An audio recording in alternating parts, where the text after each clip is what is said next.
Estás escuchando Chismes de Historia y Ciencia, el podcast en donde chismeamos de temas históricos que probablemente en la vida habíamos podido entender ni aunque no nos explicaran en la escuela. Pero bueno, ya sin más introducción, vámonos al tema de hoy. Querétaro, México, 19 de junio de 1867.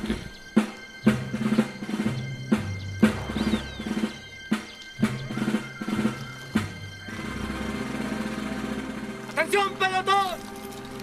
Voy a morir por una causa justa, ¡Preparen! por la independencia y libertad de México. ¡Apunten! Que mi sangre selle las desgracias de mi nueva patria. ¡Fuego! ¡Viva México! Hola a todos, bienvenidos y bienvenidas al episodio 10 de Chismes de Historia y Ciencia. Hoy vamos a hablar sobre un tema muy interesante, sobre todo si son mexicanos, ya que probablemente ya lo han escuchado esto en la escuela, ya que es algo clásico que vemos en toda la primaria, la historia de México. Pero pues eso es algo muy importante, ya que siento que la SEP lo que hace es marcar muy bien como lo que es, que si hay un bueno de la historia, tiene que haber un malo. Y la SEP no le gusta como que hacer esto de, bueno, fue malo, pero tuvo cosas buenas. O sea, no, le encanta poner que es malo y es bueno. Como Miguel Hidalgo, sabemos que no nos pintan como, el héroe nacional, no sé qué. Y pues no, o sea, también tuvo un buen de cosas malas, como al ser sacerdote, tuvo hijos o fue mujeriego, o sea, y todo, pero eso no se habla. Igual que Porfirio Díaz, como ya le hemos mencionado, él no fue una persona que fue mala al 100%. En los primeros años de presidencia y todo, fue alguien muy bueno que trajo mucho progreso a México. Pero claro, es algo que la SEP no hace. Siempre plantea algo que es súper bueno, o hay algo que plantea que es súper malo, y dices, ok, SEP. Pero pues ya no se puede decir nada más al respecto que eso. Pero hoy vamos a hablar sobre lo que es, como ya vieron en el título, sobre principalmente esta parte de la historia de México, que son los Habsburgos y el Seguro Imperio Mexicano. Creo que todos ya lo hemos visto en la escuela, pero no le hemos dado esta profundidad que merece, ya que aunque hayan sido pocos años que fue este imperio,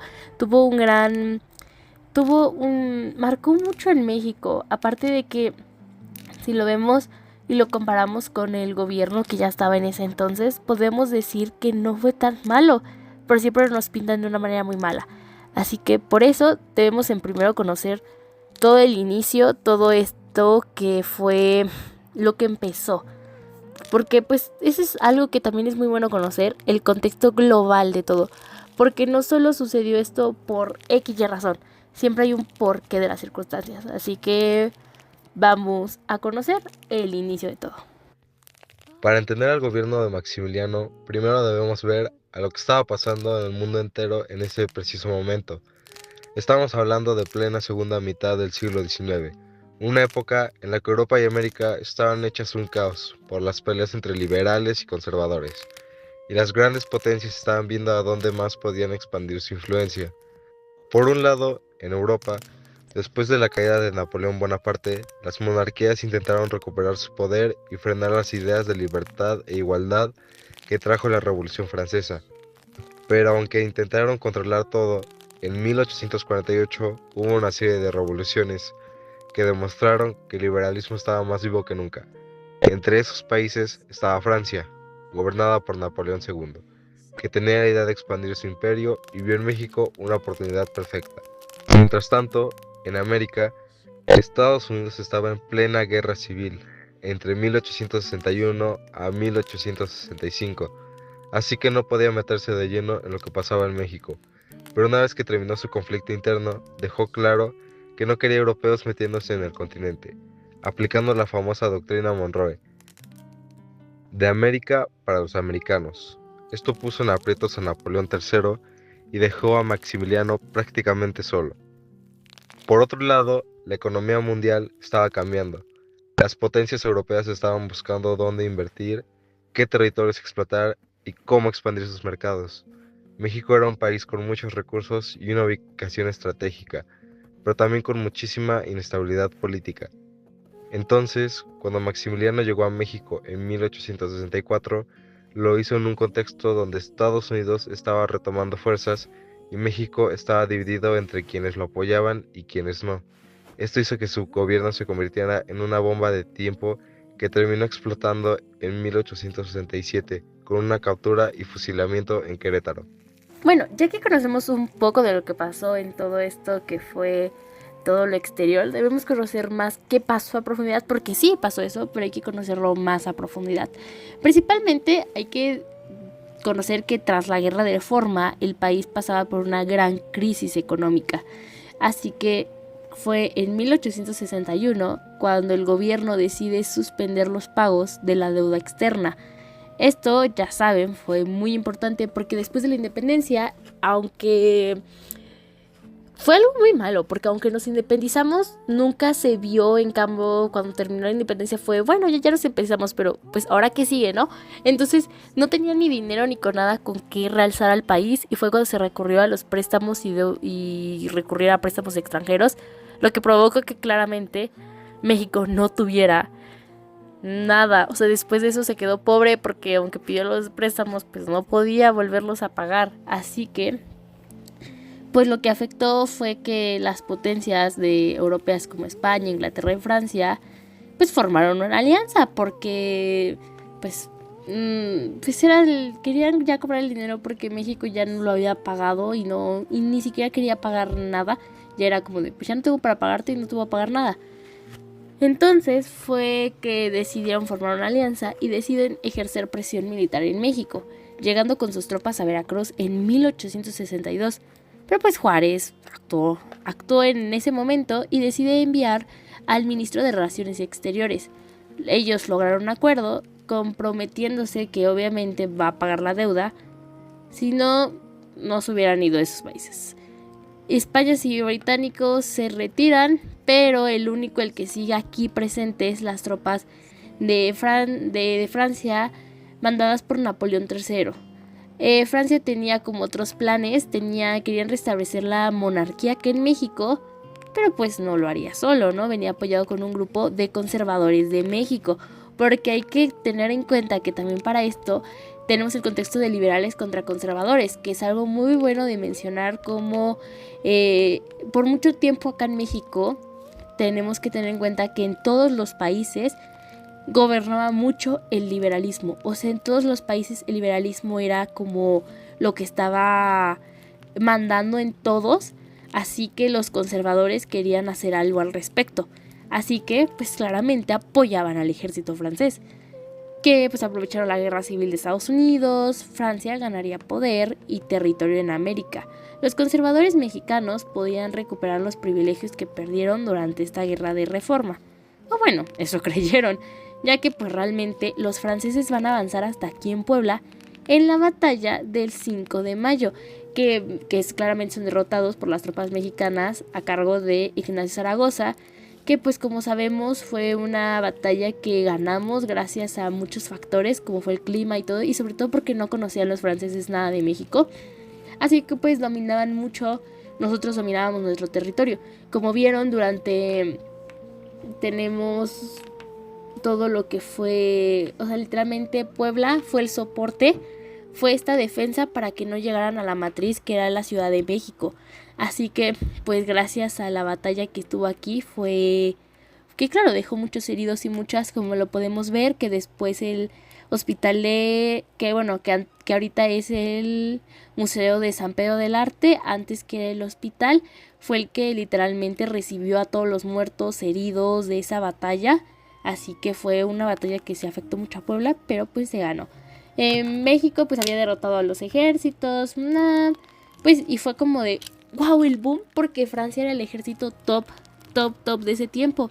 Y fue como de México derrotó. Y fue de wow, o sea, nadie lo podía creer. Pero pues tristemente duró poco, porque un año después vuelven a llegar a México, que creo que es algo que nunca nos mencionan en los libros de la SEP. Siempre nos dicen que México fue la batalla campante, vivió, ganó y fin. Pero claramente no, es algo que después de un año volvieron a regresar. Y pues tristemente esta vez lograron tomar Puebla. Así que dices como de ay, ay, qué cosas, ¿no? Pero pues claramente solo tomaron la capital del país. La soberanía y la independencia de México estaba corriendo claramente peligro ante las manos francesas. Ese mismo año se va a formar una asamblea de notables conformados por conservadores mexicanos, quienes van hasta el palacio de Maximiliano de Habsburgo, que aquí es donde ya sale el chiste de todo esto, en Miramar, y le ofrecen el trono de México, en bajo a mentiras, engaños, o sea, sobre todo, viene. Esta asamblea, con el respaldo de Napoleón III, logran convencer al archiduque y nombran emperador de México. O sea, literalmente, pobrecito Maximiliano, pues no acepta ese cargo, no acepta el que le daban ahí en Europa, y decide, pues yo voy a México, el pueblo de México me aclama, me ama.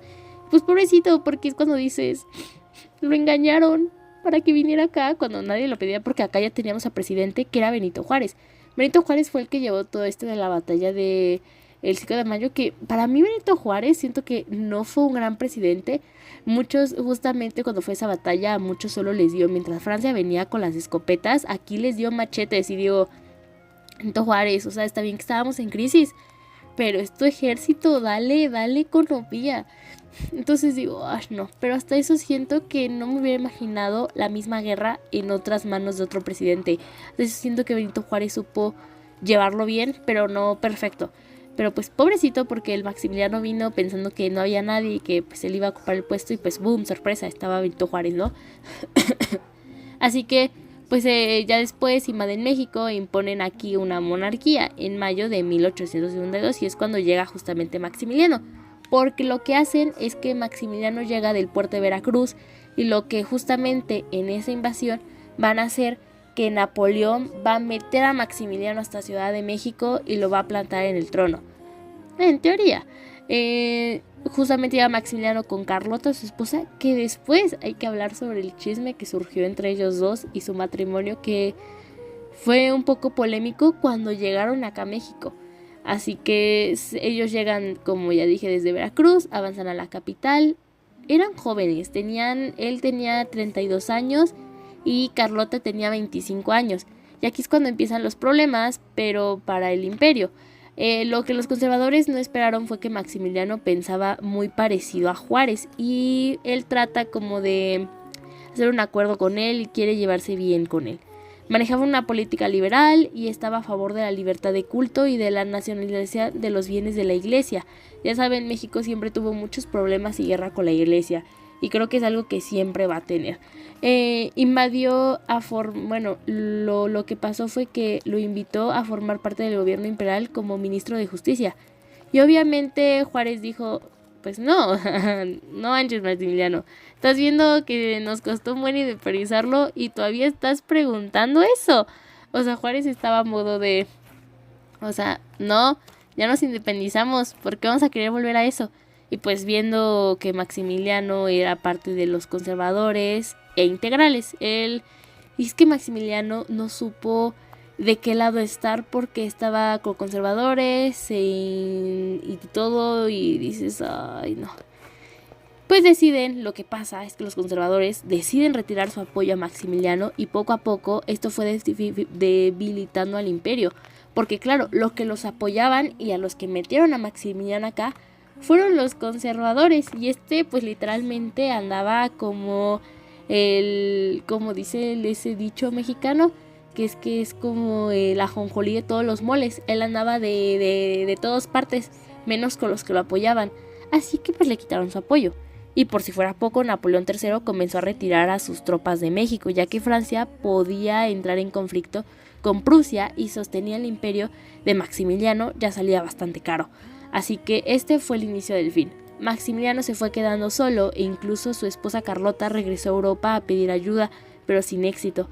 Y se preguntaban, ¿por qué no se fue con Carlota? Pues claramente Maximiliano no se quería ir. De hecho, estuvo a punto de hacerlo, pero un mensaje de su madre lo detuvo. Ella en una carta le dijo, un Habsburgo nunca abdica en ninguna circunstancia. Y pues Maximiliano se quedó, dijo, mi madre tiene razón, ¿cómo voy a abandonar esto? Yo aquí me quedo hasta el final. Y pues después de eso Maximiliano se refugia en la ciudad de Querétaro, justo donde fue fusilado en febrero de 1867. Se reúne con sus generales, entre ellos Tomás Mejía y Miguel Miramón. Aunque tenemos que aclarar mucho esto, que para marzo la ciudad ya estaba citada por las tropas republicanas. O sea, ya estaban bien rodeados, o sea, ya estaban acorralados. Miramón tenía como 45 años, que era querido por los conservadores. De hecho, lo querían más que Maximiliano, porque pues fue un niño héroe durante la batalla de Chapultepec, había sido presidente interno y tenía muy buena experiencia militar. Mientras que por otro lado, Tomás Mejía, un querétaro indígena de final de Amolote, fue un militar del que pocos hablaban, pero siento que desde mi punto de vista tuvo uno de los peores finales, ya que, bueno, más adelante se va a hablar de él, pero el imperio resistió más de 70 días y fue cuando el 15 de mayo pues las tropas republicanas lograron entrar a la capital y pues al no ver salida el emperador se rinde y entrega su espada al general. Maximiliano Escobeda y sus generales fueron presos por más de un mes, pasando por el convento de la Cruz, las Teresitas y finalmente Capuchinas. Fueron sometidas a un consejo de guerra en el Teatro de Iturbide, hoy el Teatro de la República, y fueron sentenciados a pena de muerte de acuerdo a la ley de enero de 1862. Como dato curioso, este juicio el emperador nunca asistió, pues sufrió de fuertes problemas de estómago. La verdad estuvo muy feo, pero pues así fue como el 16 de junio condenados a los 3 hombres al fusilamiento. Pero inesperadamente el presidente Juárez aparece en el fusilamiento por 3 días. Y esta fue acción la que dio lugar a la formación de diversas teorías, como de que Juárez le había perdonado y que le dejó escapar a El Salvador con el nombre de Justo Armas, que nadie lo reconocería, pero pues de esas historias pues se hablará en otro episodio del podcast. Pero al contrario, quien iba a ser perdonado fue Tomás Mejía y lo solicitó al Ministerio General del Mariano Escobedo. Resulta que Tomás Mejía había sido como capturado con anterioridad a Mariano Escobedo en la batalla en el Río Verde, pero le perdonó la vida y lo dejó escapar. Y para sorpresa de todos, Tomás Mejía no aceptó el indulto, al menos murió siendo leal. Y finalmente, mañana el 19 de junio de 1867, los sentenciados salen de Capuchinas rumbo al Cerro de las Campanas para ser fusilados. Una vez ahí, frente al pelotón de fusilamiento, Maximiliano le cede el lugar central a Miramón, le regala una onza de oro a cada integrante del pelotón y le solicita que no le disparen al rostro para que su cuerpo fuera reconocido, y le dispararon, y aún en su muerte se la pasaron bastante mal. En el caso de Tomás Mejía, después de ser embalsamado, su esposa, al no tener dinero para enterrarlo, mantiene su cuerpo en un cuarto de la casa sentado durante meses. Pero Juárez se enteró de esto, intervino y se ofreció a pagar el entierro. Por otro lado, el cuerpo de Maximiliano fue el que peor la pasó porque pasó de todo. Lo embalsamaron mal, luego se les cayó en el camino y luego, para cuando su cuerpo llegó a Ciudad de México, ya estaba en tan pésimas condiciones que Juárez ordenó que un segundo embalsamiento. Y para cuando llega a viernes, el cuerpo estaba todo ya deformado, que ni su madre lo reconoció. Y pues su madre exclamó que este no es mi hijo. Pues pobre, o sea, y todavía que pidió que no le dispararan en la cara, pues vean. Finalmente, en 1900 se construyó una capilla en el Cerro de las Campanas en honor a los fusilados, quedando entre la gran figura de Juárez y la del general Mariano Escobedo. Yo diría que la forma de pensar, el abandono y la transición de quienes lo trajeron hicieron como comprender a Maximiliano lo que significaría su muerte, y tal cual como él dijo en su fusilamiento: voy a morir por una causa justa y la independencia y libertad de México. Siento que es un poco triste porque él fue literalmente traído a base de mentiras y murió acá cuando pudo haber ejercido el puesto que le daban en Europa, pero pues él siento que dio mucho pauta para como reafirmar la independencia y soberanía de México, ¿no? Pero pues es algo muy interesante de saber esta parte de la historia. Como vemos, no hay mucho de lo que podamos explicar ya que literalmente podemos ver que todo esto surgió porque él quería estar de acuerdo con todos, pero pues en ese lado le daba la espalda a los que los trajeron, los conservadores, y pues al estar en todos, como el ajonjolí de todos los moles, pues todos se dieron cuenta que pues no valía la pena estar con él, porque un día podía estar con los liberales, luego con los conservadores y todo esto, ¿no? Así que así fue como sufrió el pobre Maximiliano. Pero pues tampoco hay que conocer el otro lado de su historia, que es con su esposa. Sí está súper bueno, porque hay que aclarar que casi todos los matrimonios entre nobles no era con amor o así. Pero pues hay muchos rumores que aseguran supuestas infidelidades de Maximiliano y Carlota durante su estancia en México, que fue lo peor, porque en Europa era como bien tranquilito, ¿no? Pero aquí llegaron y chismes. El emperador tenía una casa de descanso llamada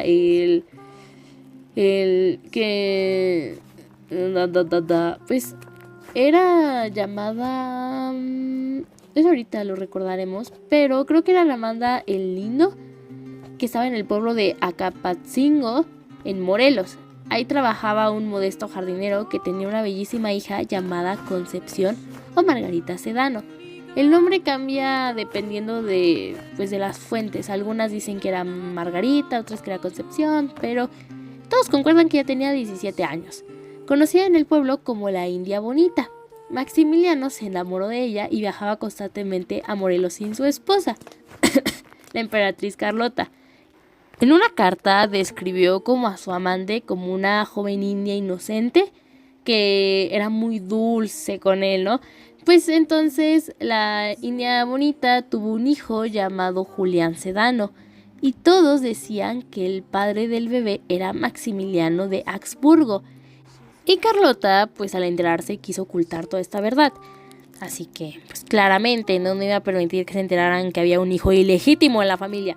Pero pues Carlota también se habla que tuvo otra infidelidad con un coronel llamado Van der Simson, y del cual quedó embarazada, por lo que fingió una enfermedad mental y en 1866 huyó de México para estar en reclusión durante el embarazo, y eso justamente fue dirigido su aislamiento por el general francés Maxime Weidman, que claramente fue el que advirtió sobre este aislamiento y que no permitía que nadie entrara. Claramente, el hijo nació en 1867, sin padres conocidos, pero educado con todos los privilegios y esmeros en Francia, donde sus estudios fueron pagados por la Casa Real belga. No sé ustedes, por eso se encuentra misterioso y sospechoso, porque ese niño nunca se afirmó legítimo, sino en cuanto nació se le fue dado justamente al coronel que la estuvo como cuidando sobre ese tiempo, que ya lo mencionamos, era el coronel Maxime Weidman, y fue el que se le dio. Y pues el niño fue educado y fue pagado todo, y dices, sospechoso. Esto se encuentra misterioso, muy misterioso.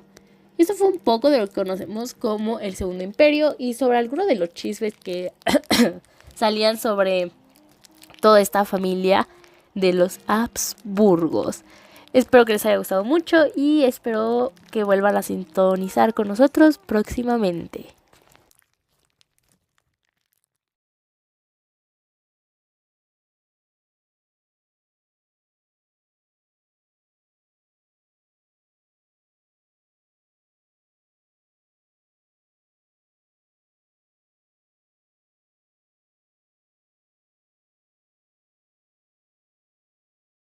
Bueno, el proceso de Maximiliano Habsburgo en 1867 siguió siendo un tema polémico en la Ciudad de México, ya que fue capturado en Querétaro tras la caída del Segundo Imperio. Fue juzgado por un consejo de guerra y también fue condenado por usurpa y la soberanía nacional, y también ordenaba ejecuciones, a pesar de los intentos de defensa y las peticiones. Clemencia Internacional de Benito Juárez mantuvo la tentativa de Maximiliano junto con Miramón y Mejía. Fue fusilado el 19 de junio de 1867 sellado el triunfo definitivo de la República Mexicana. Bueno, también se enmarcó en luchar entre el liberalismo y conservación en Europa, ya que también en América fue intervención de potencias extranjeras en México, y también pues las problemáticas en México, pues la guerra civil entre liberales y conservadores, la intervención francesa y la imposición Maximiliano como emperador agregaron la inestabilidad. Y pues el legado del imperio, aunque Maximiliano intentó modernizar al país, su gobierno fracasó y fue derrotado en 1867. Sin embargo, algunos de sus proyectos económicos y también administrativos se mantuvieron en República restaurada.